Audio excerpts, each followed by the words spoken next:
October 11, 1942. Midnight. The waters off Cape Esperance, Guadalcanal, are black, smooth as glass, reflecting only the faint shimmer of a crescent moon. A heavy stillness hangs over the Solomon Islands, a deceptive calm that hides the chaos yet to come. Aboard the Japanese cruiser Yaba, Captain Shintaro Hashimoto leans over the navigation table. His officers murmur about the Americans' supposed radar gimmick, shaking their heads. Unreliable, one says, not for serious battle. They laugh softly, dismissing the invisible eyes the Americans claim to wield. Overhead, the night sky is vast, empty, but the sea below hums with tension. You can almost hear the quiet, the subtle creak of deck plating as sailors adjust their positions. Every so often, a wave laps against the hull. But beneath the surface, the U.S. Navy is moving unseen. Three cruisers, San Francisco, Helena, and Boise, slice through the water like predators. Their SG radar pulses silently, painting the Japanese fleet in invisible dots, plotting courses, measuring distances. On the Yaba LT, Commander Nobuo Fujita squints at the charts. "We have time," he says, but Hashimoto isn't convinced.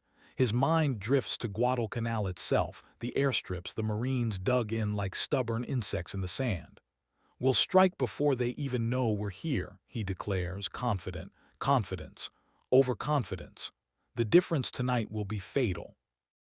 Below decks on the San Francisco, radar operator Chief Petty Officer John McCoy adjusts his scope, the green phosphor glow painting his face in ghostly light. The buzzing of the radar feels almost alive. "Contacts," he whispers, "not in miles, not in names, just dots on a screen, dots that mean life or death." He calls out headings, speeds, distances. Officers lean in. The Americans are not just tracking, they are preparing to strike in absolute darkness. The sea, so calm just minutes ago, seems to hold its breath. Above, stars are sharp, indifferent witnesses. Below, men brace for what they cannot yet see. Somewhere in the distance, the Japanese laugh, confident in their superior night tactics and dismissive of the technology glowing in the American ships. But in the next few moments, that laughter will die, and the ocean will light up. A flicker, a distant flash. Somewhere in the blackness, the first rounds find water. Someone shouts. The tension that had been invisible is about to erupt. A sudden roar tears through the night. October 11, 1942. 00:15 hours. You feel it before you see it, the shockwave of cannon slamming into the stillness, the sea itself trembling beneath your feet. On board the Yaba, the first Japanese sailors are thrown off balance by the invisible onslaught. What? Where? Someone shouts, voice cracking in panic. The Americans strike from nowhere. The SG radar has given them everything: position, speed, distance. Every Japanese ship is a target, every turret a potential tomb.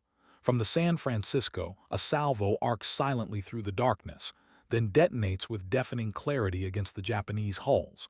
Splashes of water erupt like geysers, throwing spray over the decks. The ocean glows briefly in orange and white flashes, illuminating terrified faces. Hashimoto grips the rail, his knuckles white. He had mocked this technology hours before. Now he cannot see the enemy, but he can feel the destruction, the death, closing in. The Japanese had planned a night ambush of their own, but their own sensors were blind, their tactics outdated. They are ghosts in the water, hunted. Below deck, Chief Petty Officer McCoy watches the dots dance across the radar screen. His fingers tighten around the console. "Targeting, fire control now," commands LT. Commander William Riggs, voice calm but electric. Every calculated salvo finds its mark before the Japanese can react. Every explosion is a lesson they refuse to learn. This isn't luck. This is science. Back on Yaba, alarms scream. Guns swivel frantically, firing blind into the darkness. Smoke and sparks fill the night air. Sailors scream orders over one another, confusion everywhere. You can almost smell the acrid tang of gunpowder, hear metal screeching as shells tear through armor. One officer falls, blood seeping into the wet deck. Another tries to rally men to return fire, but where? At what? Everything invisible. Meanwhile, the Boise closes in from the north. Radar has charted a perfect ambush, and the Americans move like predators through a pitch-black jungle of water. Each maneuver is precise, each salvo calculated. The Japanese cruisers are bewildered, firing at shadows, their doctrine useless against eyes they cannot see. And yet in the chaos, there's a strange, chilling calm in the American command. They are silent hunters, invisible in the dark, while the Japanese wrestle with the concept of being hunted. The very sea that had been a shield for centuries now conspires against them, illuminated only by the flashes of American fire. Aboard the Yaba, Hashimoto's face is pale. For the first time he feels doubt. Could they see us in total darkness? Every minute stretches like hours. Every explosion is louder than the last. And somewhere in the middle of this storm, the Japanese begin to realize their world has changed forever. And then a flash. Not from a gun, not from a shell. Something else, something unexpected shines across the horizon and a new danger looms. The horizon is a pyrotechnic nightmare. October 11, 1942, 00:30 hours. The darkness has vanished, replaced by bursts of orange and white, the ocean alive with flame and smoke. On the Yaba, sailors scramble for cover as shells slam into the deck, twisting metal and tearing through wood. Screams mix with the roar of guns, the shrill of alarms, the deep thrum of the engines struggling to maneuver. Hashimoto barks orders, but clarity is gone. His officers are shouting over each other, trying to track the invisible Americans. One moment a radar blip could have saved them. The next, a torpedo explodes mere meters from the hull. The Japanese are being shredded by weapons they don't understand, in tactics they thought impossible. Below deck, McCoy's fingers fly over the radar console. He watches contacts converge, nodding the Japanese ship's courses. Helena, adjust bearing 20 degrees starboard. Boise, prepare main battery. Every command is precise, every decision lethal. In the dark, the Americans are gods of the sea, the Japanese mortals caught in their blind arrogance. The water churns as the Yaba veers to avoid a salvo. Shells skim the surface, spraying sailors with seawater and shrapnel. One gun crew is obliterated in an instant. Another turret explodes from a near hit, flames licking the hull. The smell of burning cordite, charred metal, and salt water overwhelms the senses. You can almost taste it. In the melee, Commander Kiyohide Shima of the Kinugasa tries to rally his fleet. Form up, concentrate fire. He screams, but orders are meaningless in total darkness. They fire blindly into the night, hopping for miracles. None come. Each American salvo finds its mark, puncturing the illusion that radar is unreliable. Above the fray, the moon is a cold witness, peeking through smoke and haze. Flashes of American guns illuminate the terrified faces of Japanese sailors, their confidence gone, replaced with a raw, primal fear. Every man realizes their doctrine, their training, their pride, it was all irrelevant against the invisible eye of science. And then it happens. A U.S. shell strikes the Furutaka and the cruiser shudders violently. Flames erupt along the superstructure, sailors thrown into the water.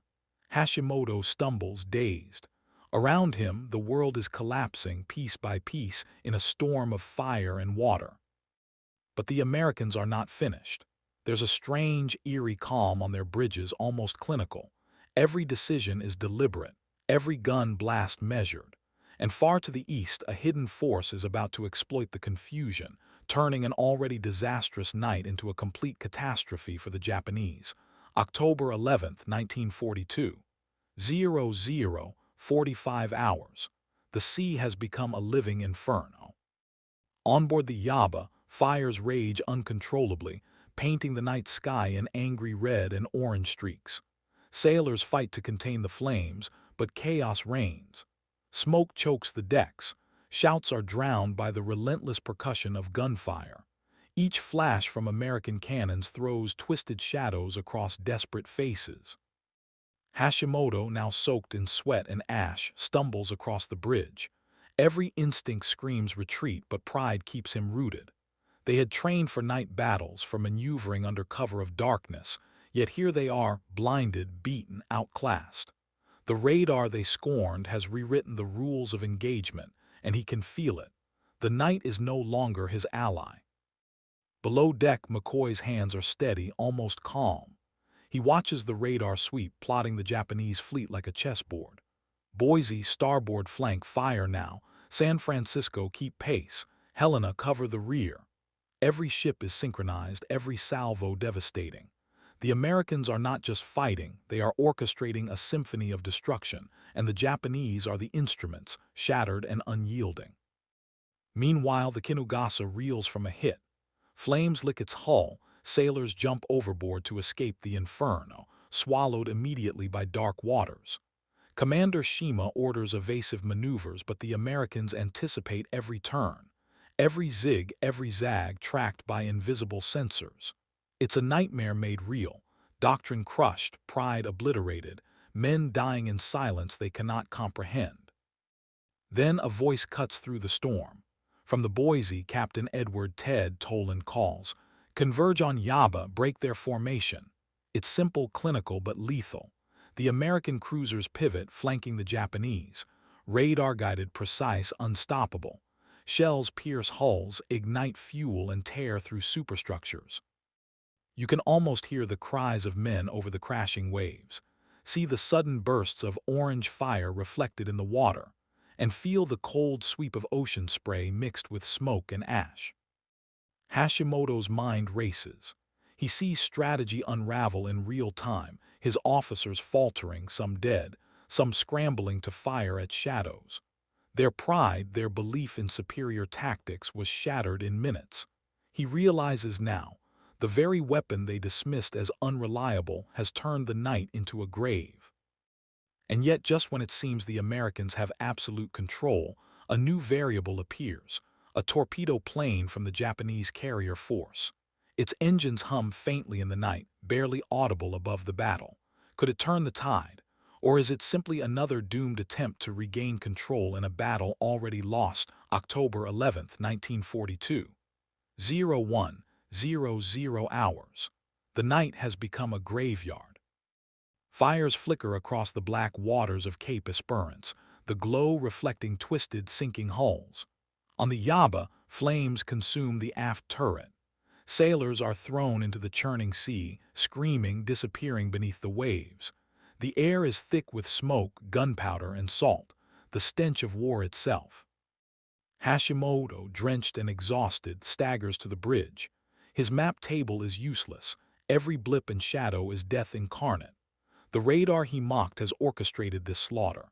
Every American cruiser moves like a phantom, every salvo a message. The night is ours now. He watches as the Furutaka and Kinugasa burn, as their formation collapses under invisible eyes. Pride, doctrine, courage, nothing can save them. In the water, survivors cling to debris. You can almost feel their cold, wet terror, the sting of salt in their eyes as shells continue to slam into the Japanese fleet. Each wave carries screams and smoke, the sea swallowing men and metal alike. Overhead, the faint moon offers no guidance, only casting shadows that twist like specters across the waves. Meanwhile, the Americans maintain deadly discipline. McCoy's radar console flickers with multiple contacts. San Francisco, concentrate on Yaba. Helena, cover the rear. Each command is delivered with surgical precision. Every salvo lands exactly where it must. The Japanese had trained for night engagements, but the Americans' invisible eye has rendered years of experience irrelevant. Suddenly, a torpedo streaks across the water toward the Boise. The Americans brace. A sharp explosion rocks the deck, but minimal damage. McCoy notes it instantly on the radar. Torpedo evaded. Return fire. The Americans react faster than the Japanese can comprehend, every move calculated, every counter precise. It's a nightmare scenario for Hashimoto and his men. All around, the Japanese ships falter, some attempting to flee, others immobilized by damage.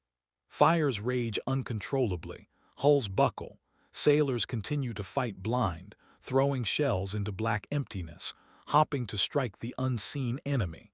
Every passing second is a dance with death, orchestrated entirely by technology they had scorned hours before. And just when it seems the night cannot grow darker, a new flash of light, this one from a Japanese ship trying a desperate counterattack, illuminates the chaos. Dozens of American guns respond in a heartbeat, turning the moment of defiance into carnage. The Japanese begin to understand a terrifying truth. Radar doesn't just see the enemy, it dominates the night. October 11th, 1942. 01:30 hours. The first hints of dawn are still hours away, but the sea already bears the scars of total devastation. The waters off Cape Esperance are littered with debris, splintered wood, floating turrets, twisted metal, and the occasional lifeless body drifting silently. Smoke rises in gray pillars, mingling with the salt-laden wind, as if the ocean itself mourns the carnage. On board the Yaba, Captain Hashimoto stares blankly at the horizon. Only fragments of his once-proud crew remain. Fires have subsided in some sections. But the ship is crippled. Exhaustion, shock, and disbelief hang in the air heavier than smoke. The men who are still alive clutch shattered railings, shivering in the cold aftermath, every heartbeat a reminder of how close death came. Below deck, radar operator McCoy watches the final blips disappear. The Americans are in control, not by luck, not by chance, but by foresight and technology. All targets neutralized, he reports quietly. His voice is calm, almost eerie in its contrast to the chaos just minutes ago. This was more than a battle, it was a demonstration of what the invisible eye of radar could accomplish. The Japanese fleet limps north, some ships barely afloat. Officers tally the cost in stunned silence. 2 cruisers sunk, another damaged, hundreds dead or wounded. Doctrine dismissed radar, scorned its potential, and paid the ultimate price. Hashimoto now knows the truth. The rules of naval warfare had changed forever. Night no longer belonged to those who could see with their eyes. It belonged to those who could see through technology. Survivors cling to rafts and wreckage. The water is cold, dark, unrelenting. Some look back at the glowing horizon, unsure whether it is salvation or the promise of more death. You can almost feel their exhaustion, the hollow weight of survival against impossible odds. Every man who lives this night carries its terror in his bones. In Washington and across the U.S. Navy, reports filter in. Cape Esperance is more than a victory. It is proof that the age of radar has begun, and the age of blind tradition has ended. Elsewhere in the Pacific, Japanese commanders quietly begin to reassess, to wonder, to fear. The arrogance that once guided them in darkness has been shattered, replaced by a chilling awareness. Technology has eyes where they have none, and the night has changed forever. As the first faint light of dawn creeps over Guadalcanal, the sea lies calm again. But it is a calm born of devastation, of lessons burned into steel and flesh. And for those who witnessed it that night, the ambush at Cape Esperance will haunt them for the rest of their lives. Every eye scans the darkness. Every heart pounds. The next few minutes will decide not just survival, but who will dominate the night entirely.